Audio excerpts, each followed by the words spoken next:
Yes, Hickok 45, your internet shooting companion. Coming to you from the green hills of Tennessee. Yes, Tennessee, the home. Home, who is it the home of? A lot of people. You know, really it's the home of a lot of good people that we don't know. Yep, let's give them a shout out. People who are not famous, well known, they're not in the history books, not known for anything. Oh, in the public sense, you know. They just have gone about their lives working hard every day and for hundreds of years, and have many done what they were supposed to do to create a good environment, good family, good towns, cities, and you know, just been about their business. Yep, and we don't even know their names. Yeah, so let's give them a shout out. How's that? Right, lots of them that came before us who worked hard, you know, were diligent, persevered, and you know, we're sort of standing on their shoulders, and we don't even know their names. You know, and even when you know their names, have you ever, I don't know, you've been in a town, city, and there's a building there, and it's the Johnson building, you know, or the Smithson building or whatever. Even though they got their name on a building, they must have been somebody, philanthropist, a builder or something, done something outstanding in some sort of way. Most of the time we don't know who they are. We could look it up, but you know, we don't know them, right? So there's a lot of anonymity out there. Did you know that? And we don't even know about it. Wasn't that funny? So anyway, yeah, we'll give them a shout out. What have I got? Well, I got my, what is this thing? Oh yeah, it's the SP1. And I haven't had it out for a while. Been meaning to shoot it. And also I got the, I started to say Special K. This is the Speed K Banish suppressor. It's a little smaller. What's it made of? Do you know how to pronounce it? Inconel. It's a material, Inconel, I guess. I don't know. It's supposed to be really tough. This thing is made for hard use, military, uniform duty. And for this one's for 5.56, and it's about to rain on me. It better not. But yeah, I thought I'd try it out. Just got it, and appreciate it. A little shorter and very, very tough. I was reading about that material because I wasn't familiar with it, but it's really tough. It's made of solid Inconel, whatever it is. Okay, but yeah, it quieted down a little bit. Nothing like a 5.56 to rock your skull, vibrate your brain, whether you're outside or inside, right? So it's kind of nice. I had my ears in just to make sure, because those were the first shots I had taken with it. Yeah, this is a neat little gun, I tell you. It's just, I don't know, it's just a handy little AR, and I like it. Glad I bought that from John years ago. So yeah, here we are. It's Mama's Day, Mother's Day, and hopefully you took care of that. It's just getting a little late, maybe not, depending on when you're seeing this. But if you haven't taken care of that, then you're quite a slug. Yeah, let's call a spade a spade. You're a numbskull. You're a slug if you haven't done something for your mother if she's around. Unless maybe she disowns you, you disowned her, she's a drug addict, she's in the penitentiary, and she's, you know, I don't know, unless you have some really crazy situation, which do exist, right? But that's not many of you, right? That's not many of you. Whatever your age is, you should do something for your mom and something for your dad on Father's Day. Yeah. And if I have to remind you of that, that's not good. That's not good at all. Just remember, you won't have to feel guilty about forgetting it in whatever, few years, 10 years, 30, I don't know, because she won't be around, right? She won't be around. Neither will your father. They may not be around now, but they won't be, you know, down the road. Probably they will depart before you do. That's the way it goes. As I have said, I couldn't imagine it, but of course it happened in my family. My parents are gone. Yours will be gone. You might be gone. You might not even be here. I might not even be talking to you. And that's going to be my pledge. If you're gone, if you die sometime, and I'm still here doing videos, I'm just really not going to talk to you. Yeah, I'm just going to be mad at you, you know, for just rudely disappearing on me. So, how's that for a funny joke? So anyway, I've got the old SP1 out, and classic handguard handle, you know, that if you were in the military, you were taught never to grab it by that handle, if they had a handle when you were in the military. Fortunately, I was not the victim of any obsessive drill sergeant. So if I want to pick them up by the handle, I do it, right? But yeah, pretty cool. Now again, you know, you got a large, I mean, it's not too large, but the suppressor on there, depending where you want that. But this is a very light gun without the suppressor. It's not too bad with it. Although this one's not titanium. That material that I can't pronounce is somebody pronounce it for me. Is a little heavier, you know, than titanium. All the other Banish suppressors I have are titanium. Yeah, this is the, as I always say, this is the teeth of the Second Amendment. You know, firearms like this, not necessarily an SP1, but an AR, AK, any gun, the teeth of the Second Amendment. And you can, you know, the anti-gunners can talk about how dangerous they are, or how dangerous a bolt-action rifle is, or how dangerous a 9mm is all day long. Have at it. You're right. They're dangerous. Yep, my four-wheeler's dangerous. Yeah, walking around is dangerous. These trees are dangerous. These limbs fall every now and then, big ones when I'm in the woods. My car's especially dangerous. Anybody's car, it's not just mine. The highway, the interstate, 65, 75, 90, whatever, you name your interstate. That's probably the most dangerous thing in the United States. Not this, but this is dangerous. Or there is no Second Amendment. It's not dangerous. You know, give everybody an airsoft gun. You know, the founding fathers did not want us to have an airsoft gun.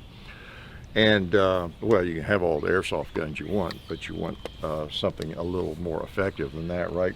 Again, teeth of the Second Amendment. The Second Amendment means nothing. Speaking of teeth, I got my tongue caught between my teeth. Or twisted. The Second Amendment means nothing and has no teeth if firearms are not potentially dangerous. Duh. Need to tell you that. Okay. What else do you want to know about? You know what else I brung out? I brung. Is that right? Speaking of verb and English teachers. I brought out my Model 65. Yeah. Can't neglect it too much. 357 Magnum. Yep, this is the one. Took the hammer down with the grinder. Yeah, but that's okay. It's nice. Shoots well. Yeah.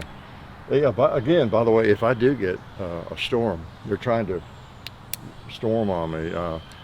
I'll wrap up. Remind you anything I need to remind you of. Yeah, see in Dallas. What else? Just in case it happens. I want to thank Alabama Holster. Great little Kydex concealment holster maker. Check them out. Go to their site.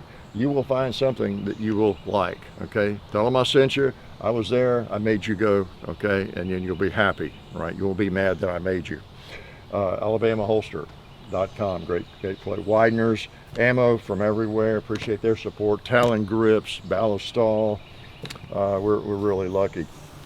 I apologize for having some polymer magazines out here for this gun. This gun just really needs metal mags, doesn't it? And I had one, and well, I have several, but I had some others loaded already. I thought I'll just take those and shoot them if I shoot that much. Okay.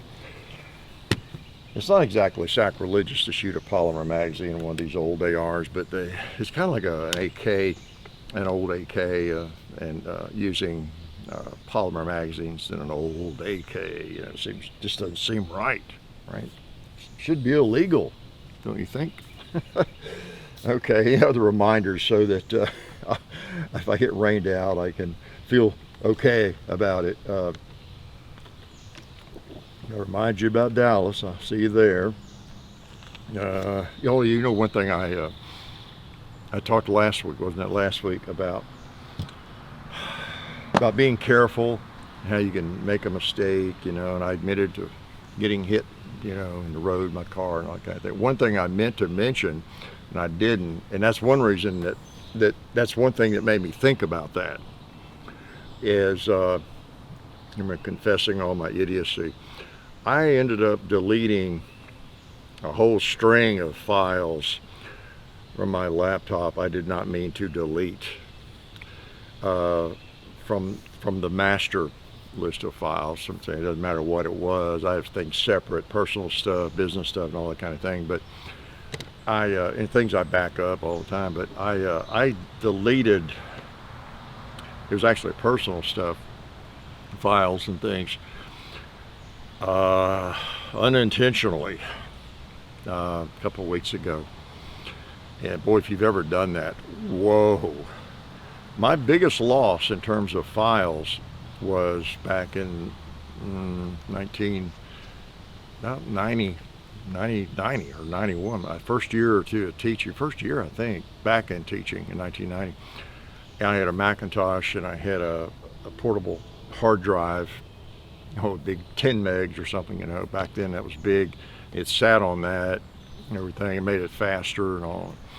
It was an original Mac, you know, I bought in 83, 4 when it came out. And, but that was a major upgrade. And anyway, it wasn't something dumb that I did, but the hard drive crashed on me one time. Well, once, it's really crashed. And, oh, that reminds me of a story, if I remember it. But yeah, it crashed. And it was irretrievable. It was literally almost everything I had done up to that point and saved on that computer. And boy, I was always kind of a backup, but not enough. Back then, you had to back up to floppies and everything. It was a bigger ordeal to back up a hard drive of several megs, you know, 2 floppies, didn't hold much. Anyway, so I'm the backup king. I back up everything, and external drives, keep them in the bank lockbox and everything else. At John's house and around, and everything is not ever going to be lost, you know, unless there's apocalypse or something. And I have systems for this. I taught computers. I've been into them from the very first stage, and always in Windows for the most part. And so, you know, dragging and copying over and all that. And everybody knows who's messed with computers and files very much. Now, some people just set up their stuff. I see that software where things just back up automatically to the cloud or something. You know, I don't trust the clouds. They cause storms. I just have always used external drives and everything. But anyway, you're backing up, whatever you're backing up to, it's showing on your screen, at least if you're in a real computer like PCs. And so you have to decide, you know, if you're going to drag files over, which way you're going to drag them, what folder you're going to drag them into. So you got a folder called backup files, you know, or something, or backup personal, or backup picture, backup whatever it is, and you drag the new ones over, or whatever, however you do it. There are lots of different ways to do it. You can just back up the new stuff, or else otherwise. But what I tend to do, because you can start getting all these questions if you're just updating and stuff, and I will, and I've got them backed up several places, you know, but on different drives. But I have a practice where, and I taught this to students, that get a system, like, okay, I've got 2 drives. I've got maybe the drive on my laptop, maybe I got an external drive plugged in, or maybe I've got 2 external drives and I'm backing up from this external drive to that external drive. I do all that, of course, regularly. And without exception, I always drag from the master copy, whatever the most up-to-date copy is I'm backing up, and I usually call it the master something. I drag from right to left always, okay? So the most up-to-date information files is on the right, which I recommend you do that one way or the other, and always do it that way. And so what I'm updating is this window on the left, you know. And I just never had trouble. I just don't. Well, I messed up a little bit a couple weeks ago, and I still am not sure exactly how to happen. But what I do, if I've got a bunch of files, and I'm talking so many files that it takes, you know, maybe 10 minutes for it to actually drag over, or more, depending on what it is. I'm not talking about videos. There may be a few videos in it, but it's mostly just other stuff, and maybe a few videos, most recent videos or something. So what I do, so I don't get into all this, well, this won't override or whatever that, Okay, I know everything over there is the same thing as over here, except this is out of date a little bit. It's not updated. So I'll open up that window, and I've got this window of the master, and I just go ahead and delete everything over there in that file or those files, whatever I want. It may be quite a lot. And then when I drag this over, they just wait for it to copy and go leave. I don't get questions about it. I'm just dragging. It's all fresh, you know. And so I'm just dragging this over there, and there's nothing there. All right, well, somehow when I was deleting that, and I just know I did it somewhere, I always do it, but I don't know. I just don't know how it happened. I ended up deleting the master instead of, you know, the backup. And I kind of realized, well, why? Yeah, and but now that's the dumb part of what I did. But the smart part was I had backed it up, oh, I don't know, all of it, you know, like a month ago. So I didn't lose anything going back beyond a month or something like that, 4 weeks, and, you know, but still, wow. It really was a reminder, you know, after how many years in computers, 81, you know, it's a lot, over 40 years, how you can just know you're being careful, doing it right and doing it the same way, but I don't know, I looked at something wrong or whatever, or some gremlin sneaked in and made me do it. But anyway, I meant to mention that's another thing, when you just know you're being careful, as I always am. So that's up my level of care on that and focus. So yeah, can I shoot this revolver? And you know, it's a good analogy for firearms. You know you're being careful. I just picked up this gun. I know it's not, of course, its cylinder's open. But what if I picked it up and I know it's empty. I just know it. You know, I pick it up and here's my old Model 65. Bam! You know, whoa, whoa, whoa! I could be surprised. You know, well, under no circumstances really would it be loaded. You know, I don't keep it loaded, and I wouldn't load it out here until I'm ready to shoot it. But I don't know. Maybe you did. Maybe I did. Maybe you forgot that you did something. You know, so that's the thing. You've got to be always totally focused. You know, firearms, you know, things can happen. Computers, something could happen. So anyway, yeah, let me shoot the dumb thing. Okay. Like I said, I'm going to I'll just bail out at the range, but I appreciate y'all coming around. I don't think it's going to. I think we're in a little bit of a trough. It's all moving through. Been some serious winds and tornado warnings and everything else. Then rain. So, all right. 357 Magnum. Bullseye. Y'all have been around, know I like this revolver quite a lot, don't you? Did I miss that plate? How did that happen? How did that happen? There you go. When you think something's going to go a certain way and it doesn't. Wow.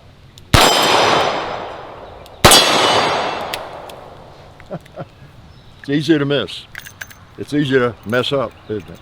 It is. That's a nice revolver.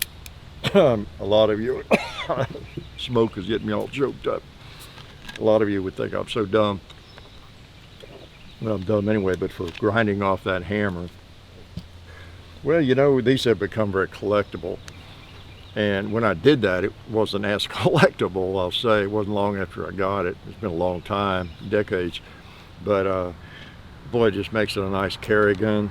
It really does. I like that a lot. You know how many revolvers are made with concealable hammers or that kind of thing. So I just had to do it. I had to do it. I don't think Smith made this revolver like a Centennial, so I had to do it. Yeah. So let me go ahead and give you some advice in case it looks like it's going to rain. You also talked about not trusting the news, you know, I think last week again and all that sort of thing.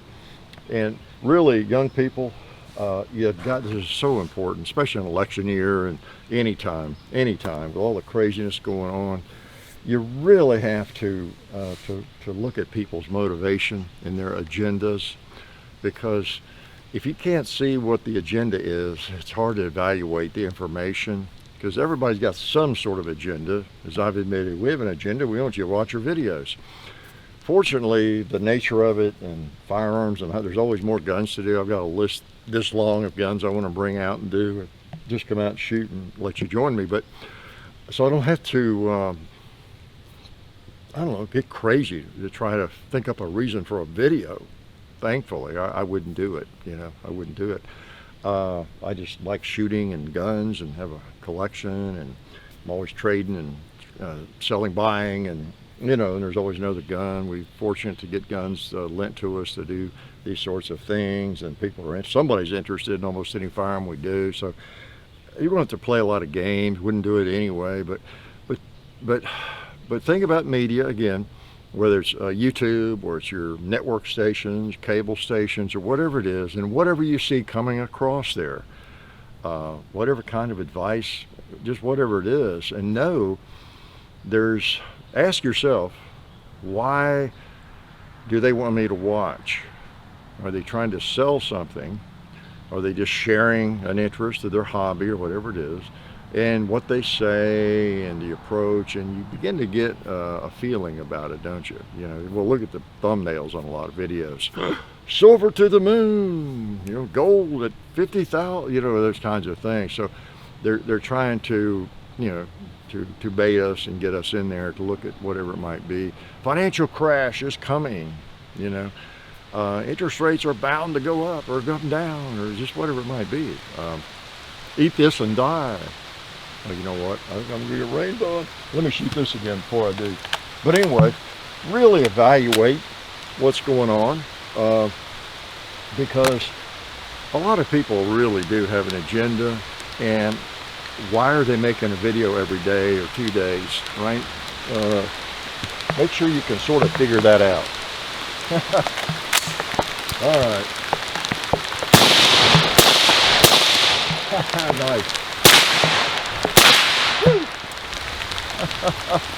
Yeah, it's trying to rain, so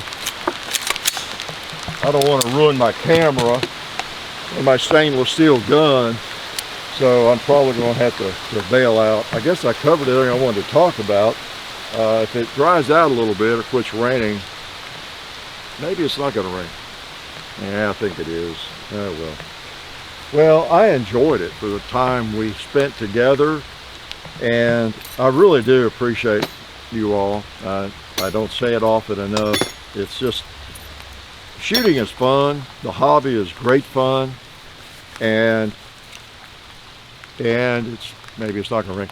And you know, being able to share it with people that enjoy it.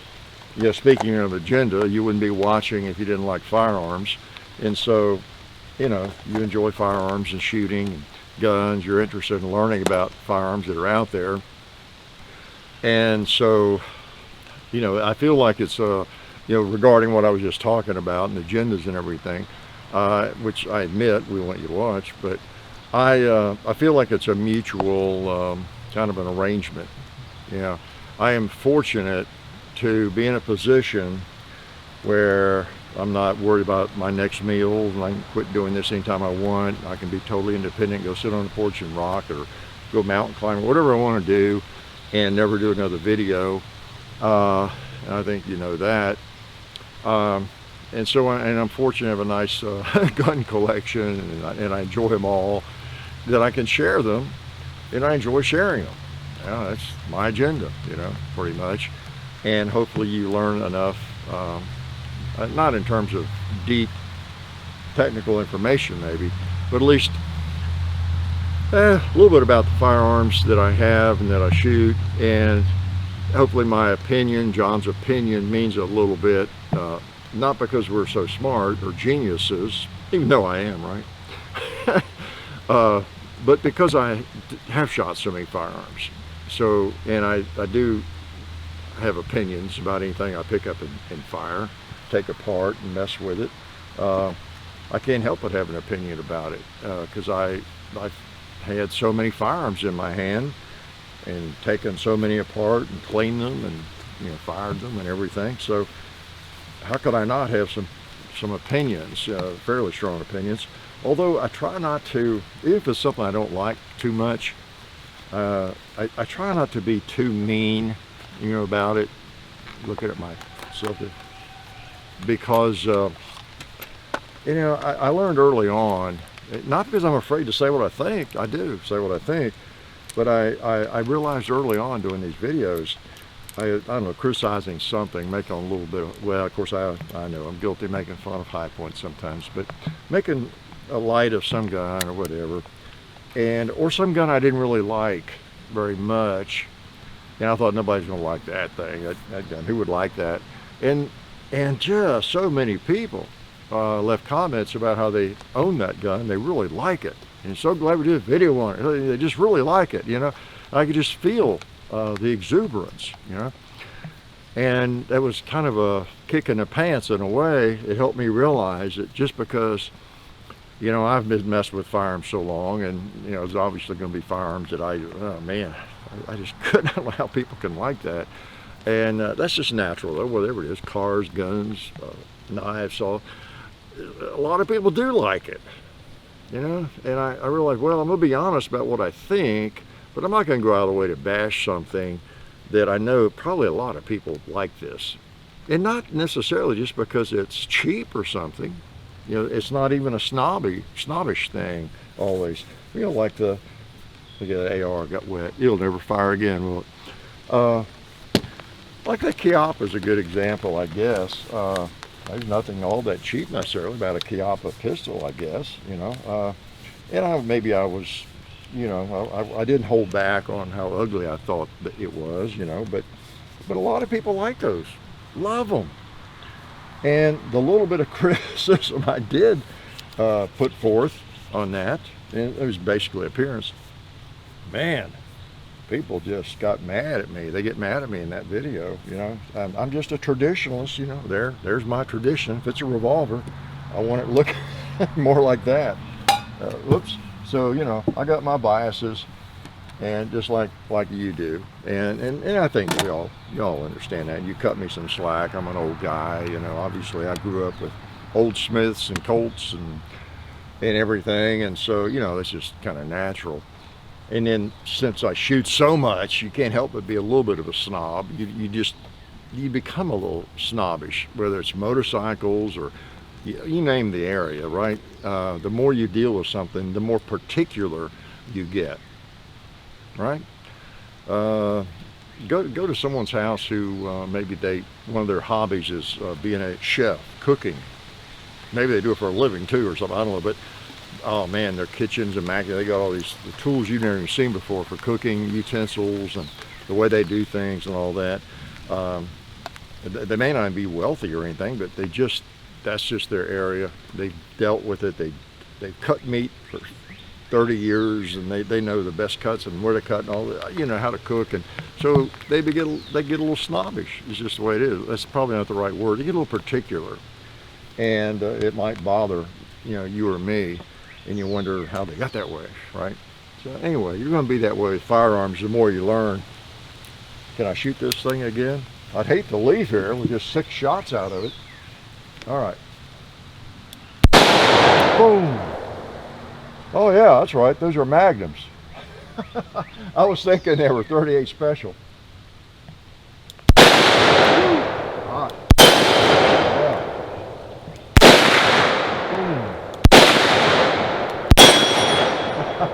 It's hard. It is a 3-inch barrel, but you know, it's manageable. It's manageable. Yeah. So yeah, that's a revolver and a half. Maybe I'll tell you a story about that. I don't know if I ever have told you all that. As I'm kind of cleaning up here, maybe I'll wrap up with that story. I can dry these off when I get back. They're not gonna. People take these things to war, right? Yeah, so again, that's a Speed K suppressor. It's a relatively new one from Silencer Central. And again, it's got an unusual shape. It's meant for hard use. Yeah, for people in uniform, what it says on their website, right? So there you go. Yeah, we're definitely clear. Let me grab my gun rag here. Well, sock, not a rag. This firearm. Maybe I you probably haven't heard it, anybody. I told maybe somewhere. I had a burglary way back in the 90s before we had cameras or hadn't been here all that long, and for cameras and safes and alarms and all that kind of thing. And I had this gun in a lockbox, a Canon pistol safe. These are push button, okay, high up on a hutch. And they didn't get into the safe. My gun, I just had one gun safe at the time, I guess. And but they got that lockbox off the top of the hutch, and they got into it with a crowbar or something. They broke into it and got this gun out and stole it. Imagine that. Yeah, they got a handful of firearms that were not in the safe, and a couple of them got back. But anyway, got this one back like, I don't know, 6 months later or something. But it hit. Some people were arrested down in Laverne, Tennessee or something, and had this with them. And so, you know, the police called me and let me know they got it back. But anyway, so this gun was stolen. So it made the rounds. It's made the rounds. And they were brilliant, these burglars. They took this gun. It had it had 130 grain golden sabers, and it was loaded with at the time. And they shot my other safe, my Canon safe, I think twice. You see where they shot the front of the safe? I think they were shooting at the dial. It was an old dial thing at the time. And they missed it, and they hit the safe and went off into the wall. The holes are still in my closet wall from that. And so I had signs. I keep some black powder in there just so it would blow people up if they try to get into it. And I had a sign there indicating that. And so I think they were behind. They were probably so afraid it was going to blow up, which they were smart to do that. And then they just didn't even hit the dial. And I always think, wow, whoever that was, they're probably walking around right now without eardrums. Can you imagine? I'm sure they didn't have earmuffs, touching off 357 Magnum, especially, you know, hot rounds, just like all those firing. These are 130 grain, something like that, without earplugs in the house. And and so anyway, that was the gun.